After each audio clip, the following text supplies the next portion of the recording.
Bueno, hola, ¿cómo están a todos? Les saludo, mucho gusto, mi nombre es Cristian Cerón, les estoy acompañando en esta tutoría acerca de pedagogías contemporáneas. Bueno, para esta ocasión quiero de pronto retroalimentarles un poquito sobre las temáticas que vamos a ver. Entonces vamos a estar nosotros observando diferentes perspectivas acerca de lo que puede ser la pedagogía contemporánea, ¿cierto? Para esto recordemos que tenemos el documento de Arregui 2015 sobre la escolástica y que pues este documento nos lleva a nosotros a entender diferentes situaciones y diferentes momentos que podemos vislumbrar acerca de lo que puede ser esta pedagogía. Para lo cual nos respondemos a la siguiente pregunta, ¿sí? O nos hacemos la siguiente pregunta: ¿de qué manera se configura históricamente la pedagogía en la cultura moderna? Entonces es importante tener en cuenta que vamos a estar trabajando sobre una configuración histórica de lo que puede ser la pedagogía, la cultura pedagógica moderna, aquel término de paideia, ¿cierto? Propuesto desde Platón, de la escolástica, del modelo humanista, de la pedagogía relacional, entre otras temáticas que son importantes tenerlas en cuenta para poder detectarlas, ¿sí? Entonces, el primer texto que nosotros tenemos es el texto de Arregui, ¿cierto? Sobre la escolástica.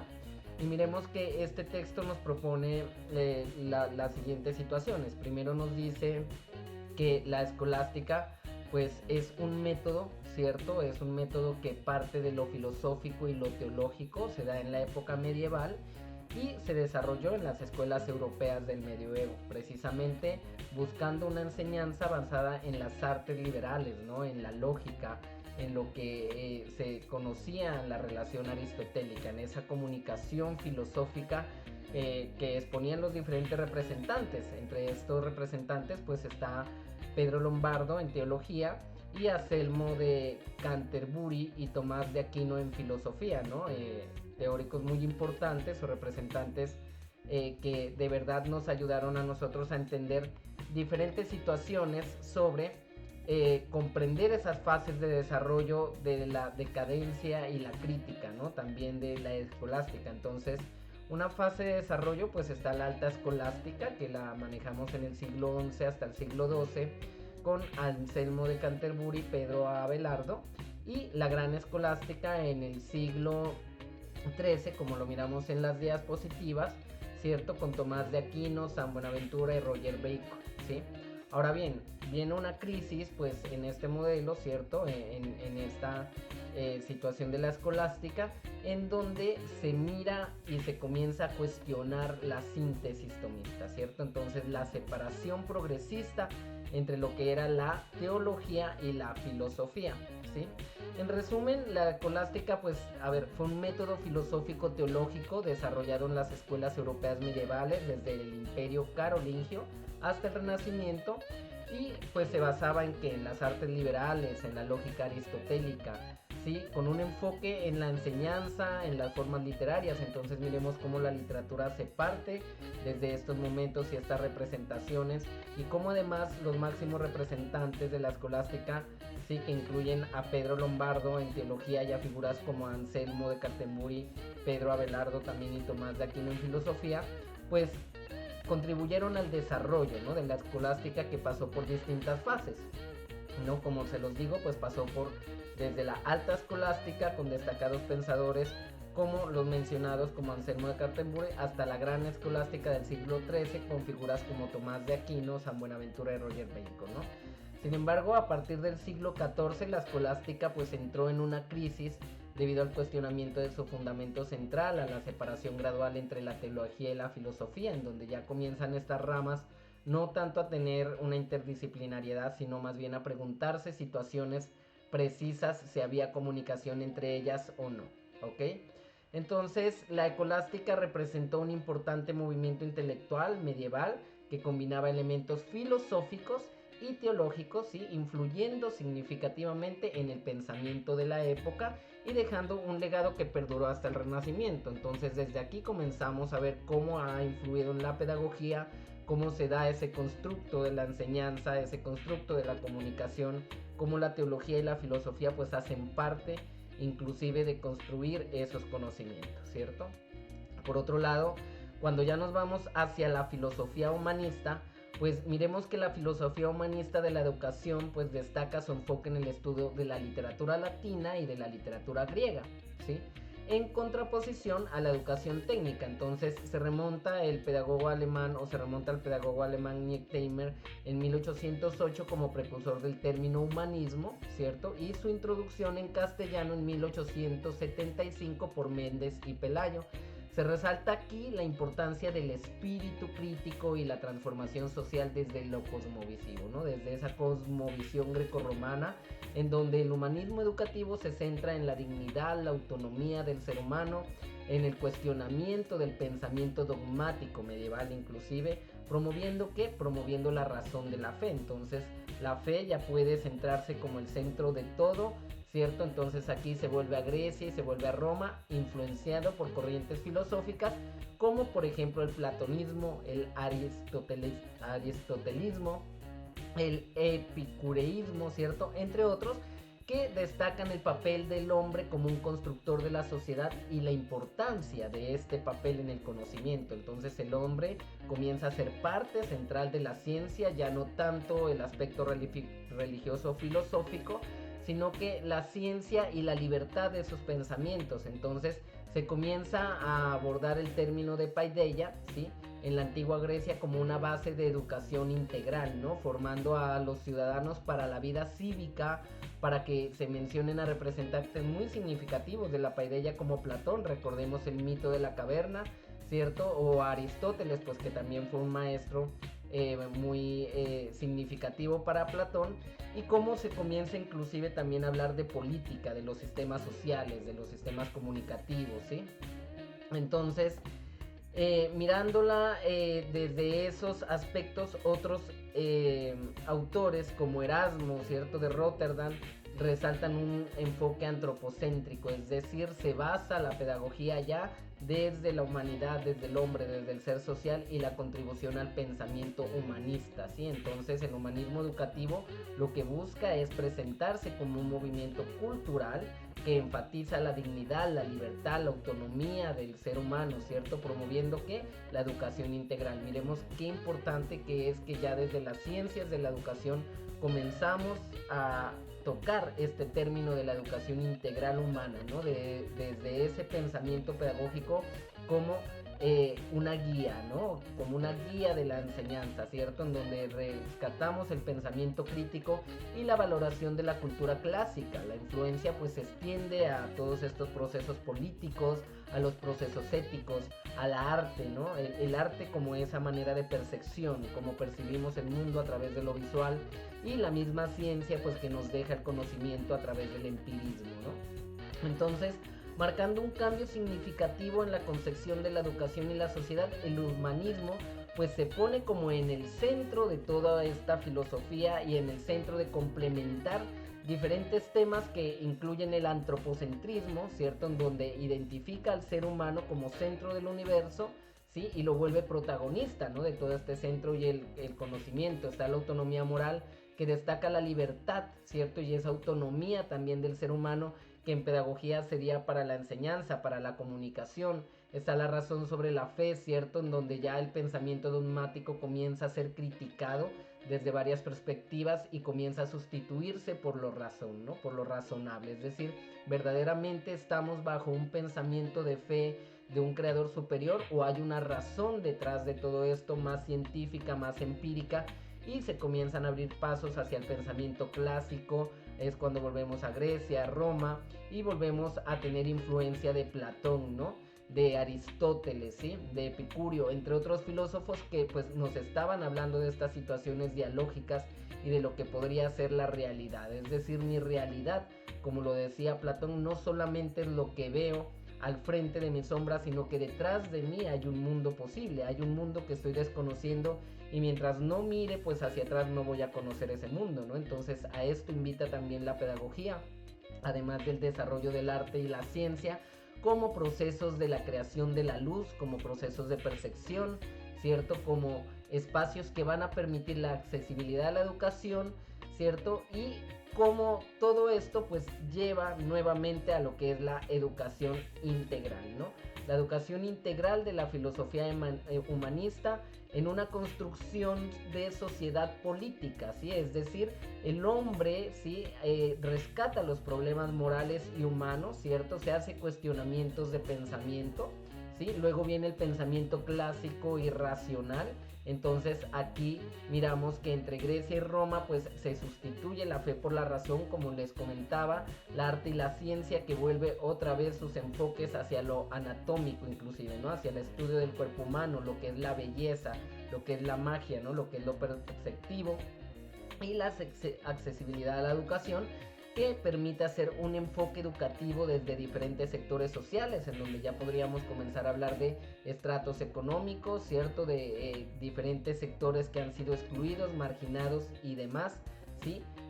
Terminando pues lógicamente con la paideia en la antigua Grecia, que nos comienza a hablar sobre esa base de la educación integral que se centra en la formación de ciudadanos para la vida, ¿no? Este texto pues obviamente nos deja en manifiesto la importancia de la filosofía humanista. Ahora bien, si tocamos a Bon 2010 en la historia de la pedagogía, ¿sí? Desde Platón hasta la actualidad, pues es un libro extenso, pero que nos habla sobre todo sobre diferentes generalidades, ¿no? Entonces vamos a mirar cómo hay unos temas que están relevantes en cuanto a Platón y la educación, a la pedagogía en la antigüedad, a la pedagogía en la Edad Media, ¿cierto? La pedagogía en la Edad Moderna, la pedagogía contemporánea. ¿Qué es esto, cierto? Cuando tocamos a Platón y a la educación, destacamos la visión de Platón que tenía sobre la educación como un proceso fundamental para el desarrollo humano, ¿cierto? Esta pedagogía de la antigüedad pues explora cómo las civilizaciones antiguas abordaron la educación y formación de sus ciudadanos, ¿cierto? Luego viene la pedagogía de la Edad Media, que analiza la evolución de la pedagogía durante la Edad Media, influenciada por la Iglesia y la escolástica. La pedagogía en la Edad Moderna, que examina los cambios en la pedagogía con la llegada de la Ilustración y el enfoque en la razón y la ciencia. Y la pedagogía contemporánea, que es el tema que nos toca, que aborda las tendencias actuales en pedagogía, incluyendo enfoques innovadores y tecnológicos. Recordemos que hoy en día ya se habla inclusive de pedagogías queer, ¿no? Pertinentes a lo LGBTIQ, y cómo toda esta transformación pues hace parte de un proceso de evolución del lenguaje, de evolución de los sentidos, del conocimiento. Entonces, en sí este libro nos habla o nos ofrece un recorrido detallado desde los inicios de la pedagogía, así con Platón hasta las corrientes contemporáneas, destacando la evolución de las ideas educativas a lo largo de la historia en estudios diacrónicos, sincrónicos, mostrando cómo diferentes contextos han influido en esa concepción de pedagogía, en esa concepción de práctica educativa. Y pues nos proporciona además una visión panorámica, ¿no? De la pedagogía. Recordemos que igual como una rama de la ciencia educativa pues es muy compleja, es muy amplia, y nos resalta siempre la importancia de la formación de individuos y sociedades, ¿no? Ahora, parte de toda esta historia pues nos concentra en lo que fue el judaísmo, ¿cierto? Y el cristianismo. El judaísmo, por una parte, que estaba influenciado sobre esas tradiciones educativas judías en el desarrollo de la pedagogía, ¿sí? Entonces mirando qué era la cultura judía y cómo partía la pedagogía de ahí. Y luego el cristianismo pues que analizaba o comienza a analizar las enseñanzas cristianas que han moldeado la educación a lo largo de la historia, desde la Edad Media hasta la actualidad, ¿no? Con los procesos religiosos y demás. En el Renacimiento y la Reforma, pues el Renacimiento examina como ese impacto de la época de la pedagogía, resalta la valoración de la educación humanista y el redescubrimiento de la cultura clásica, y la Reforma como aborda la influencia de todo lo protestante, ¿no? En la educación, es decir, cómo nosotros miramos la importancia de la alfabetización, de la escritura, de la educación religiosa, de la lectura, de los comienzos hacia esos entornos pedagógicos y académicos, ¿sí? Inclusive podríamos hablar de otra etapa de la educación y el iluminismo, ¿cierto? Como la educación analiza pues la evolución de los diferentes paradigmas y sistemas educativos y las teorías pedagógicas a lo largo de los siglos, destacando diferentes cambios en todos esos métodos de enseñanza y enfoques educativos pues que venimos mencionando, ¿no? Y el iluminismo, que explora precisamente cómo la ilustración influyó en la pedagogía. Recordemos que estamos hablando bastante de ilustración, haciendo énfasis de que la imagen como tal es un proceso muy necesario para la percepción, ¿no? Estamos hablando desde inicio de las pinturas rupestres, que inclusive nuestros antiguos pasados, ¿sí? Los hombres de la antigüedad escribían con sangre, utilizaban hasta otro tipo de fluidos para dejar marcas sobre ciertos entornos comunicativos desde la imagen, ¿sí? Entonces el iluminismo pues promueve la educación racional, ¿cierto? La educación científica, y se encarga de difundir el conocimiento. Luego ya tenemos autores muy importantes, ¿cierto? Como Rousseau, que pues destacan por su filosofía y su pedagogía.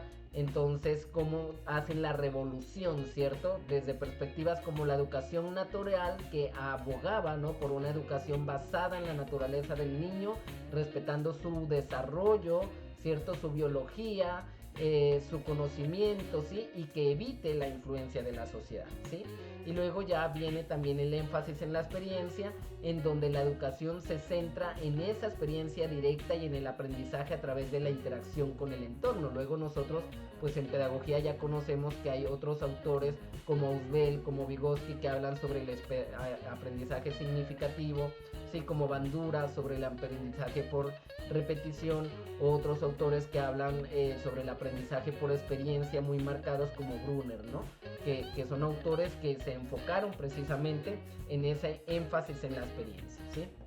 Ahora, la pedagogía después de Rousseau, ¿sí?, de mirar toda esa influencia, pues miramos que hay una influencia duradera, porque pues toda esta teoría de este autor tuvo un impacto significativo en la pedagogía posterior hasta ahora, inclusive influyendo en corrientes como el romanticismo, en la construcción de diferentes modelos pedagógicos, en el enfoque del individuo, donde se promueve la mayor atención de las necesidades individuales, el desarrollo integral de las personas, como ya todo esto pues hace un compendio muy lógico y necesario para entender que la educación pues es transversal al ser humano, ¿cierto? Desde la integralidad, desde lo antropocéntrico hasta el nuevo conocimiento, hasta la episteme, ¿no? Hasta el conocimiento de la ciencia, y cómo nos lleva todo esto a las críticas y a las adaptaciones a lo largo del tiempo, que permiten, ¿sí?, que las ideas de este autor pues integren a nuevos enfoques pedagógicos, ¿sí? Inclusive, si nos vamos a una intersección sobre la naturaleza, sociedad y persona, pues tenemos que la naturaleza versus la sociedad explora ese debate necesario en cómo la naturaleza está influyendo en lo social, en la formación del individuo, cómo el entorno se destaca como medio que interactúa en los procesos educativos. Y si nos vamos hacia la perspectiva de la persona como sujeto de educación, pues aquí resaltamos la importancia de que la persona es un centro activo, ¿cierto? De que es un personaje que hace y construye su propio proceso educativo. Desde estos orígenes podríamos hacer historia en modelos pedagógicos o en teorías pedagógicas como el constructivismo social, ¿cierto?, de Vygotsky, y los aspectos sociales de la formación, ¿no? El equilibrio en todos estos factores pues ha buscado encontrar que los elementos naturales y sociales que influyen en la educación, ¿cierto?, que son complejos en este proceso, pues tengan una relación entre sí, ¿no? Entonces, en resumen, lo que nos cuenta todo este texto precisamente es ofrecer ese extenso recorrido, ¿no?, desde los inicios de la pedagogía con Platón, con esas corrientes pedagógicas contemporáneas, ¿no?, cómo se trazan los cambios, las continuidades, cómo además la pedagogía aborda la naturaleza, la sociedad, la persona, cómo los individuos se toman desde una perspectiva como sujetos completos y conscientes, y cómo se invita a la reflexión profunda sobre la educación social, sobre la transformación de la vida, la comunidad, ¿no?, la historia de la pedagogía. Por eso es importante que la abarquemos para entender por qué todo esto hace parte de un proceso de un constructo social, de un constructo cognoscitivo, pedagógico, epistemológico, transversal, interdisciplinar, transdisciplinar, multidisciplinar, ¿cierto? Cuando se crean nuevas disciplinas a través de las diferentes corrientes que nosotros podemos pues tocar en los sistemas pedagógicos, ¿cierto? En lo que nos compete a lo que podemos hablar sobre ello, ¿sí? Entonces es muy importante tenerlo en cuenta porque nos lleva a entender por qué es importante la pedagogía, desde qué perspectiva la estamos tomando y por qué toda esa historia nos lleva a trazar lo que hoy llamamos pedagogías contemporáneas. Espero que este breve resumen pues les haya servido muchísimo y nos miramos ya en otro video explicativo. Chao, chao, abrazos digitales.